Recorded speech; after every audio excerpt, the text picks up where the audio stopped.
In the heart of Germany, where the Ruhr River carves its path through a land rich with coal and iron, a story was forged over 4 centuries, a story of a single family whose name would become as hard and as durable as the steel they mastered. This is the saga of the House of Krupp, a dynasty that rose from the humble dust of a merchant's shop to command an industrial empire of unparalleled might. Their fate was not merely tied to the destiny of Germany. For generations, they helped to write it.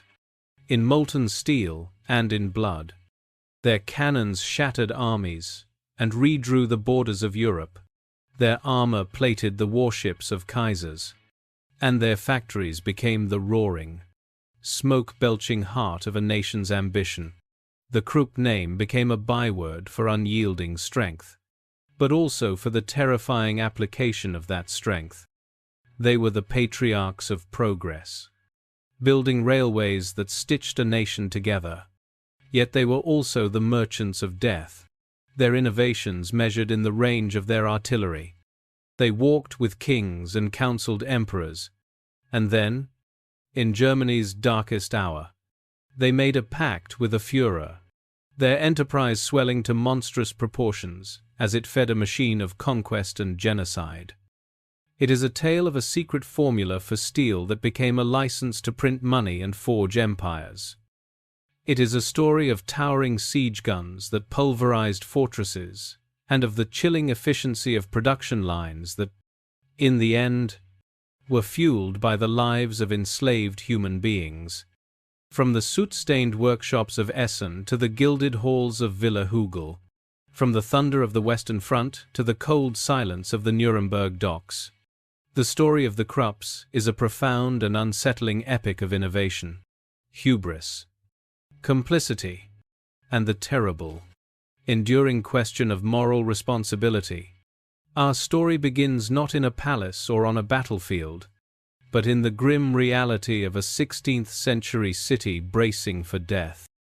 In 1587, a merchant named Arndt Krupp arrived in the bustling independent city-state of Essen. He was a trader, likely in Dutch textiles and spices, a man with a keen eye for profit. As fate would have it, his arrival coincided with the coming of the Black Death. As plague swept through the city, panic sent the wealthy fleeing, desperate to sell their homes and lands for any price. Arndt, with an instinct for opportunity that would become a family hallmark, did not flee. He stayed, and he bought. He acquired houses, workshops, and plots of land at fire sale prices, laying the foundation of the family's fortune amidst a landscape of death. For the next century, the Krupps solidified their position as solid, respectable burghers. They were not nobles, but influential members of Essen's merchant class. When the 30 Years' War tore the German lands apart in a whirlwind of religious fury and political chaos, Arndt's descendants again saw opportunity. His son, Anton, astutely pivoted into the arms trade, financing the production of musket barrels and small cannons for the warring armies. It was an early and fateful marriage of the family's fortune to the technology of warfare. For generations, they thrived in this manner, their wealth growing through trade, real estate, and small local industries. The true pivot from commerce to industry, however, was driven by the will of a woman. In the late 18th century, the formidable family matriarch, Helene Amalie Krupp, found herself widowed at the age of just 25. Rejecting the conventional path of retreat and remarriage, she took the reins of the family business with a visionary's grasp. She saw that the future lay not in trading goods, but in controlling the means of production. With relentless energy, she began acquiring the raw materials of the dawning industrial age, coal mines to fuel the furnaces, and iron ore deposits to feed the forges. In 1800, she purchased a blast furnace and an iron foundry, allowing the family for the first time, to smelt its own iron.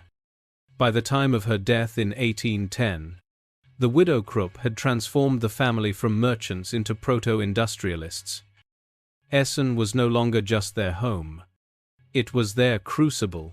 Upon this foundation, Helene's ambitious grandson, Friedrich, would stake everything on a single, obsessive quest to unlock the most jealously guarded industrial secret of the age, the British method for producing high-quality cast steel. At the time, Sheffield steel was the world's gold standard, a metal so fine and strong it was essential for the best tools, springs, and weapons. When Napoleon's continental blockade cut off British goods, Friedrich saw his chance to break their monopoly. In 1811, he founded a small, dedicated steel workshop, pouring the family's considerable resources into a gamble that bordered on madness. He became an alchemist of the industrial age, tinkering endlessly with furnaces and fluxes, convinced he could replicate the English magic. He was chasing a ghost. The process was agonizingly slow, a frustrating dance of trial and error. He produced small, promising batches of crucible steel, but he could never achieve reliable, large-scale production. His experiments devoured the family fortune, his furnaces consuming capital as voraciously as they consumed coal. His health broke under the strain of his obsession and the crushing weight of impending failure. When Friedrich Krupp died in 1826, he was only 39 years old. He left behind a nearly bankrupt company, a steel works that had ground to a halt, and a 4-year-old son, Alfred, who inherited not a fortune, but a legacy of debt and a seemingly impossible dream. It was from these ashes of failure that the true Krupp empire would be born. In the wake of Friedrich's death, the Krupp enterprise teetered on the brink of oblivion. Creditors circled like vultures, and the family's proud name was whispered with pity in the merchant halls of Essen. The burden of survival fell upon Friedrich's widow, Therese, a woman of quiet grit who, like the formidable Helene Amalie before her, refused to let the family's ambition die. While the dream of steel was put on hold, she kept the traditional businesses, the forges and merchandising alive, paying the bills and keeping the workshop doors from being permanently shuttered. At her side was her young son, Alfred, pulled from school at 14. His formal education was sacrificed for a harsher apprenticeship in the soot and struggle of the family firm. He learned the business not from ledgers, but from the factory floor, his hands calloused by the tools of the trade, his mind sharpened by the constant threat of insolvency. These were the lean years, a crucible that forged Alfred Krupp into a man of almost superhuman resolve and austere discipline. For over a decade, the family simply scraped by. The breakthrough, when it came, was not from a grand invention but from a humble one. Alfred's younger brother, Hermann, devised a clever machine for rolling flawless steel spoon blanks. This seemingly mundane innovation was a commercial godsend. The market was flooded with affordable, high-quality Krupp cutlery, and the steady stream of cash it generated became the lifeblood that revived the firm. With this newfound financial stability, Alfred could finally return to his father's obsession, the mastery of cast steel. This time, there would be no failure. Hardened by years of adversity and armed with a profound, hands-on understanding of metallurgy, Alfred systematically conquered the challenges that had broken his father. By the mid-1840s, the Krupp works had not only unlocked the secret of crucible steel, but had perfected its production in substantial, reliable quantities. The Holy Grail was his. And now, he was poised to show the world what his new metal could do. His stage was the Great Exhibition of 1,851 inches London, a glittering showcase of global industrial prowess held in the spectacular Crystal Palace. Amidst the marvels of the age, Alfred Krupp, the provincial German steelmaker, unveiled two items that would make his name legendary overnight. The first was a revolutionary cannon cast not from bronze, but entirely from a single, solid piece of his superior steel. The second, and more astonishing, was the ingot from which it had been forged, a flawless, 2-ton block of solid cast steel, the largest the world had ever seen. The British steelmakers of Sheffield, the undisputed masters of the craft, were aghast. It was a feat they had believed to be impossible. Alfred had not just matched their technology, he had surpassed it. The display was a masterstroke of industrial theatre. Orders began to pour into Essen, not just for tools, but for the machines that would power the new age. One of Alfred's most transformative inventions was the seamless railway tire. Before Krupp, locomotive wheels were prone to cracking and failure. Alfred devised a method to forge and roll a single, weld-free band of tough steel that could be fitted around the wheel, dramatically increasing safety and durability. Soon, locomotives on the booming railways of America, Russia, and across Europe were running on Krupp steel, their rhythmic clatter a testament to German engineering. The three interlocking rings he chose as the company's trademark, symbolizing these tires, became an international emblem of industrial quality. But it was the cannon that truly captured his imagination and would define his legacy. Alfred devoted himself to the science of artillery with a fanatic's passion. He secured his first major military contract with the Prussian army, providing them with modern, breech-loading steel cannons. Unlike traditional muzzle loaders, these guns could be loaded from the rear, enabling a much faster rate of fire. More importantly, their precision-bored steel barrels could withstand far greater pressures, allowing them to fire heavier shells over longer distances with terrifying accuracy. The proving ground for his new weapons came swiftly. When Prussia clashed with Austria in 1866, and then, decisively, with France in 1870, the Krupp cannons gave the Prussian forces a crushing technological advantage. At the pivotal Battle of Sedan, the German artillery systematically dismantled the French armies, whose bronze cannons were hopelessly outranged and outmatched.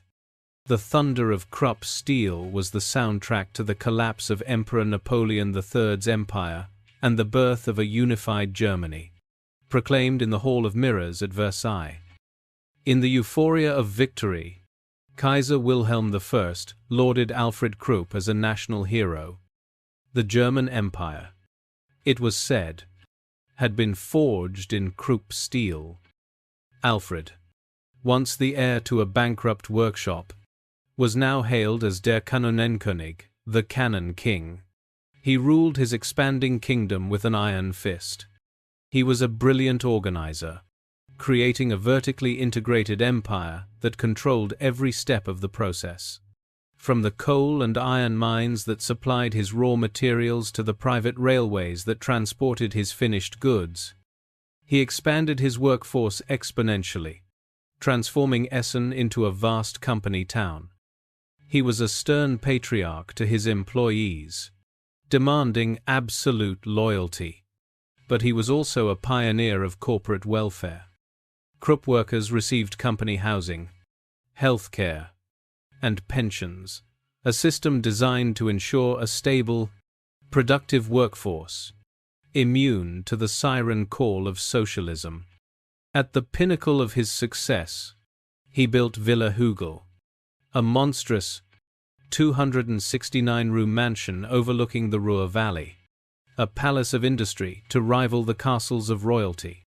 It was there he received kings, emperors, and emissaries from around the world, all coming to pay homage to the undisputed king of steel and arms.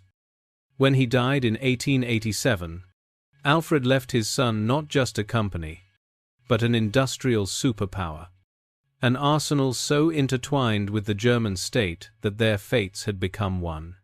The mantle of the Krupp Empire passed to Alfred's only son, Friedrich Alfred, known as Fritz. Where the father had been a stern, iron-willed patriarch forged in adversity, the son was a more complex and ultimately more fragile figure. Inheriting an industrial machine of breathtaking scale and efficiency, Fritz proved to be a capable steward, expanding the company's reach with an almost insatiable appetite. He pushed the firm into shipbuilding, acquiring the giant Germania shipyard at Kiel, which would become the cradle of the German Navy. He absorbed rival steelworks and arms factories, creating a corporate behemoth that could, as was said with pride, build a modern battleship from keel to cannon, with every component, from the hardened armor plate to the colossal naval guns originating within the Krupp domain. Under his tenure, Krupp engineers remained at the bleeding edge of military technology, pioneering new steel alloys and developing some of the world's first viable submarines. Fritz was a man of science, a friend and patron of researchers, and he poured money into metallurgy, endowing research institutes. He was a close confidant of the ambitious new monarch, Kaiser Wilhelm II, and enthusiastically supported the Kaiser's grand obsession, the construction of a world-class battle fleet to challenge the naval supremacy of Great Britain. Fritz was a pillar of the German establishment, a cultured millionaire industrialist who moved with ease in the highest circles of Berlin society. Yet, behind this facade of immense power and public respectability, Fritz Krupp harbored a secret that, in the rigid and censorious society of Wilhelmine Germany, was a stick of dynamite. He led a carefully compartmentalized double life. While a devoted husband and father to his two daughters, Bertha and Barbara, Fritz was homosexual. His escapes to the sun-drenched Italian Isle of Capri, a well-known haven for wealthy gay men of the era, became more frequent. There, far from the prying eyes of the German press, he indulged in the companionship of local youths. In 1902, this private world exploded into a public scandal of catastrophic proportions. The socialist press, eager to discredit a titan of capitalism and a friend of the Kaiser, got wind of the stories from Italy. They unleashed a series of sensational articles, accusing Fritz of immoral activities and denouncing him as a sexual deviant, demanding his prosecution under Germany's harsh anti-homosexuality laws. The scandal threatened to engulf not just the man, but the monarchy itself. Kaiser Wilhelm, horrified at the public smearing of his friend and the nation's foremost industrialist, intervened personally, ordering the police to suppress the newspapers. But the damage was done. The accusations, amplified by anonymous letters and photographs sent to his wife, shattered the family.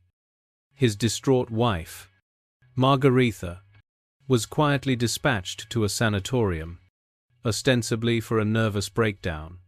For Fritz, the public humiliation was an unbearable weight. On November 22, 1902, at the age of 48, he died suddenly at Villa Hügel. The official cause was a stroke, but it was widely believed to be suicide. The Kaiser, enraged, orchestrated a state funeral, denouncing the journalists as assassins. Fritz's death created a crisis of succession. For the first time, the Krupp dynasty had no male heir. The entire industrial and military edifice now rested on the shoulders of his eldest daughter, Bertha, a quiet and sheltered 16-year-old girl.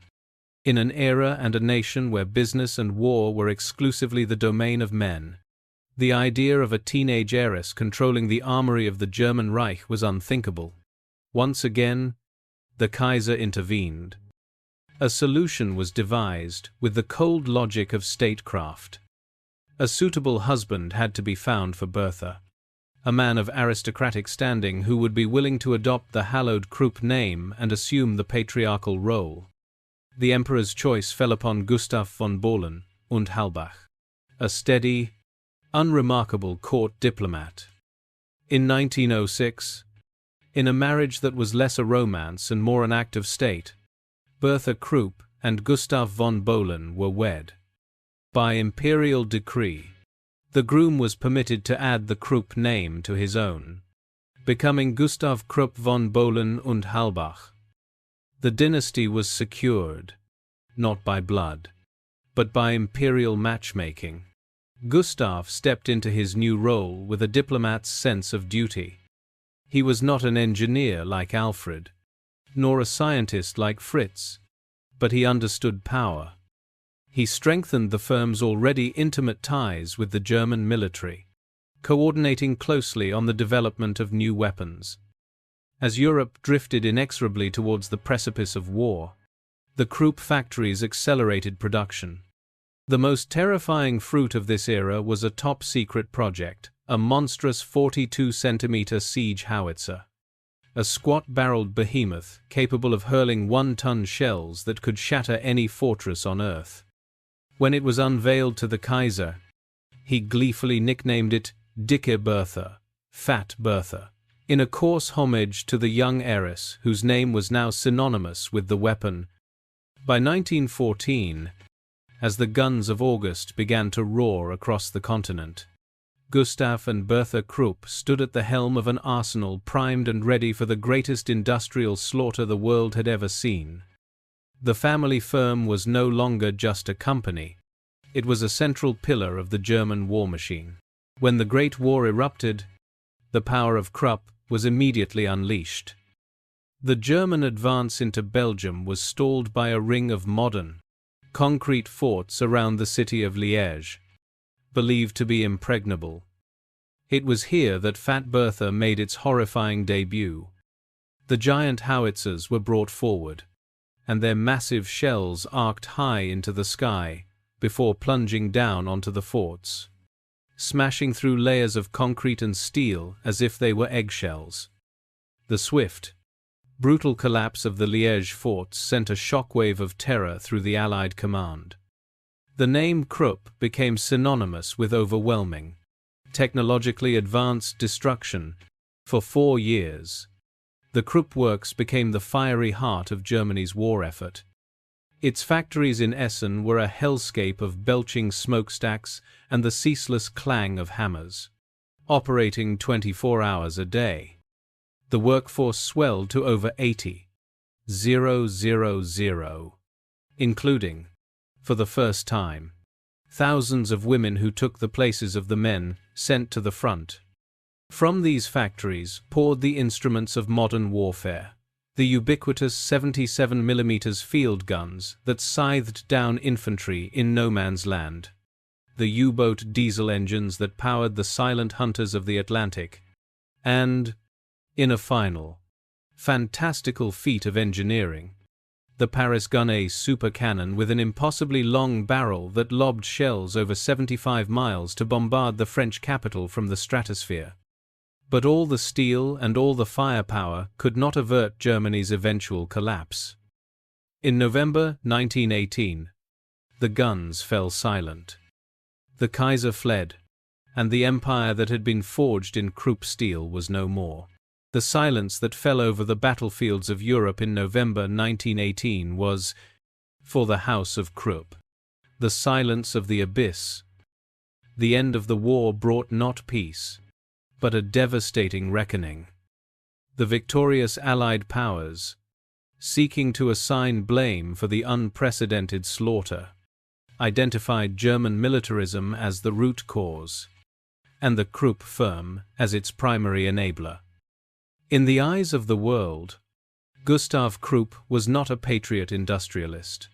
he was a merchant of death, a cannon king who had profited from the carnage. The Treaty of Versailles, signed in 1919, was designed not just to punish Germany, but to permanently disarm it. For Krupp, its terms were a death sentence. The company was explicitly forbidden from manufacturing armaments of any kind. Its most famous creations, the giant howitzers, the long-range naval guns, were ordered to be destroyed or handed over as scrap. The vast workshops of Essen, which had once churned out artillery, were to be repurposed or dismantled under the watchful eyes of Allied inspectors. After a century spent perfecting the art of weaponry, Krupp was now ordered to beat its swords into plowshares, or perish. For Gustav Krupp, this was a moment of profound crisis. He chose to adapt and to deceive. Outwardly, the company underwent a dramatic transformation. The gun shops were retooled to produce locomotives, agricultural machinery, and even mundane items like typewriters and cash registers. Krupp steel, once destined for battleship armor, was now used in the construction of bridges and buildings. In a symbolic display of its peaceful prowess, the firm famously forged the stainless steel spire for New York's iconic Chrysler Building in 1929. But beneath this veneer of civilian industry, Gustav never abandoned the forbidden craft. In secret, design teams, disguised as tractor development units, continued to work on new concepts for tanks and artillery. Through a web of front companies and clandestine partnerships with foreign firms, like the Swedish arms maker Bofors, Krupp funneled its military expertise abroad, keeping the flame of German weapons technology alive in defiance of the treaty. The Weimar Republic era was a time of chaos and survival. In 1923, during the hyperinflation crisis, French and Belgian troops occupied the Ruhr to seize German industry as reparations. Gustav ordered his workers to engage in passive resistance, bringing the mighty Krupp works to a standstill. Tensions exploded when French soldiers opened fire on protesting workers, killing 13. Gustav and his directors were arrested and briefly imprisoned, a move that ironically transformed them into national martyrs in the eyes of many Germans, patriots who had stood up to foreign oppressors. The Great Depression of 1929 brought the company to its knees once more. Demand for steel collapsed, and the workforce shrank dramatically. As social and political chaos engulfed Germany, Gustav Krupp, like many of his conservative industrialist peers, looked for a savior. He found one in the charismatic, hate-filled rhetoric of Adolf Hitler. Initially wary of the Nazis' street-brawling populism, Gustav and his circle ultimately saw them as the only force capable of crushing the feared communists and, crucially, of tearing up the Treaty of Versailles. In November 1932, Gustav Krupp added his influential name to a petition of industrialists urging the aging President Hindenburg to appoint Hitler as Chancellor. They believed they could control him, using his nationalist fervor to restore order and, most importantly, to rearm Germany. It was a Faustian bargain that would lead the company, and the world, into its darkest chapter. When Hitler came to power in January 1933, the rewards for Krupp were immediate and immense. The secret rearmament became open policy. The arms contracts that had been a trickle for 15 years became a flood. The Krupp factories, which had been building locomotives, once again began to forge cannon barrels and armor plate for a new generation of panzers. The firm became a central pillar of the Third Reich's war preparations. Gustav, and increasingly his eldest son, Alfred, became ardent collaborators with the new regime. Alfred, groomed since youth to take over the empire, was a true believer, an enthusiastic member of the SS who cultivated close ties with the Nazi elite. The Krupp family was rewarded for its loyalty. In an extraordinary decree known as the Lex Krupp, Hitler ensured that the company would remain a family fiefdom, exempt from normal inheritance laws, to be passed directly to Alfred as sole heir. It was a public acknowledgement of the firm's indispensable role in Hitler's ambitions. When Germany invaded Poland in 1939, igniting the Second World War, the Krupp works were operating at a scale and efficiency that dwarfed even the frenzy of 1914. The arsenal was fully restored, its furnaces glowing with a malevolent light, ready to serve a master whose capacity for destruction would eclipse anything the old Kaiser could have imagined. During the war, the Krupp Empire became an engine of conquest and atrocity. At its wartime peak, the company employed nearly 250,000 people. A staggering number of these, well, over 100,000, were not German workers, but slaves. They were prisoners of war, civilians rounded up from occupied countries, and, most chillingly, inmates from concentration camps, supplied by Heinrich Himmler's SS. At the main works in Essen, and at a purpose-built fuse factory near the Auschwitz death camp, these enslaved laborers were worked to death, malnourished, brutalized, and housed in squalid, guarded camps. They toiled in 12-hour shifts to produce the shells and guns for Hitler's armies. Those who became too weak to work were simply sent back to Auschwitz to be gassed. As the war turned against Germany, the Krupp works in Essen became a primary target for Allied bombers. Night after night, the industrial heartland was pounded into a landscape of twisted steel and rubble. But even amidst the destruction, production continued, fueled by the ever more desperate exploitation of slave labor. In April 1945, when American troops finally entered Essen, they found the once mighty arsenal in ruins. They arrested its master, Alfred Krupp, who had taken full control from his now senile father. The Cannon King's heir was led away in handcuffs, his family's 4-century saga seemingly at an end, its legacy not just of industrial might, but of moral ruin, laid bare for all to see. The end of the war brought a final, grim reckoning at Nuremberg. While the aged and demented Gustav Krupp was deemed unfit for trial, his son Alfred was placed in the dock. In 1948, an American military tribunal found him guilty of war crimes and crimes against humanity for his role in the plunder of occupied nations and, most damningly, for the use of slave labor. The verdict was unequivocal.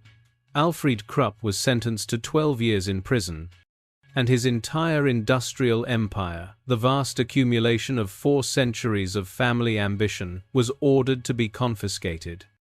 The link between the Krupp name and German steel was to be broken forever. The once proud heir to the Cannon Kings was now a convicted war criminal, stripped of his fortune and his honor, imprisoned in the same fortress where Hitler had once been held. But history, in its infinite and often cynical complexity, had one more turn in store. The ashes of World War II had barely cooled before the embers of a new conflict. The Cold War began to glow. As the Western Allies squared off against the Soviet Union, their priorities shifted dramatically. A prostrate and deindustrialized Germany was no longer a strategic asset. A strong, economically robust West Germany was now seen as a crucial bulwark against communism. In this new geopolitical calculus, men like Alfred Krupp suddenly looked less like war criminals and more like indispensable economic engines. In an act of controversial clemency that stunned the world, the American High Commissioner for Germany, John J. McCloy, released Alfred Krupp from prison in 1951, after he had served only 3 years. More astonishingly, the confiscation of his property was reversed. Alfred walked out of prison a free man and regained control of his industrial empire. The condition was that he would restructure and reduce some of his holdings, but the core of the Krupp enterprise was his once more. To the survivors of his slave labor camps, it was an unforgivable betrayal of justice. To the cold-eyed strategists of the New World Order, it was a pragmatic necessity. As one American official bluntly put it, "We need every ounce of steel we can get, and Krupp can make steel." Alfred returned to a shattered Essen, a pariah in the eyes of many, but also a symbol of continuity to the thousands of workers who depended on the firm for their livelihood. He made a shrewd and crucial decision. Knowing his own name was forever tainted, he appointed a charismatic and morally untarnished manager, Berthold Bates, to be the new public face and chief executive of the company. Together, they began the painstaking work of rebuilding, not just the factories, but the Krupp name itself, under the banner of West Germany's Wirtschaftswunder, the economic miracle of the 1950 seconds. The Krupp company rose like a phoenix. With Alfred and Bates at the helm, the firm publicly renounced its past, vowing to stay out of the armaments business forever. It reinvented itself as a champion of peaceful progress. The rebuilt mills of Essen produced steel for cars, bridges, and appliances. Krupp became a global leader in building industrial plants and heavy machinery, a symbol of West Germany's astonishing recovery. Bates, a brilliant diplomat, negotiated deals across the globe, even breaking the Cold War ice by forging trade relationships with Eastern Bloc countries. As the 1960 seconds drew to a close, Alfred Krupp, the last of his line to rule the empire, prepared for the final act of his family's long saga. His only son and heir, Arndt, had no interest in the heavy burden of the Krupp legacy. And so, in 1967, Alfred made a monumental decision. He decreed that upon his death, the entire company, the vast fortune and industrial machine, would be transferred into a charitable foundation, the Alfred Krupp von Bohlen und Halbach Stiftung. The firm would cease to be a family possession and become a public trust, its profits dedicated to supporting science, education, and the arts. Later that year, Alfred Krupp died. For the first time in its history, there was no Krupp at the helm. The 400-year reign of the dynasty was over. In the decades that followed, the company continued to evolve, managed by professionals under the oversight of the foundation. It navigated the global steel crises of the 1970 seconds and 80 seconds, diversifying and restructuring. Finally, in 1999, in a move that symbolized the end of an era, the Krupp company merged with its largest domestic rival, Thyssen AG. The new entity, ThyssenKrupp, became a modern, publicly traded global conglomerate, its activities ranging from building elevators to submarines, from automotive components to naval frigates. The Krupp name, which had once stood alone as a symbol of singular, autocratic power, was now part of a larger corporate identity. Today, the legacy of the Krupps is a study in profound and often painful contradictions. The foundation that bears Alfred's name is one of Germany's largest philanthropic organizations, a powerful force for good. In Essen, Villa Hügel, once the private palace of an industrial king, is now a public museum and cultural center. Yet the name Krupp will forever be shadowed by its complicity with the Nazi regime. It stands as a testament to German industrial genius and a cautionary tale of how that genius can be harnessed for monstrous ends. The story of the Krupps is the story of steel itself, a material that can be used to build bridges that connect humanity, or to forge cannons that tear it apart. It is a legacy forged in fire, a dramatic and unsettling chapter in the history of power, industry, and the enduring weight of moral choice.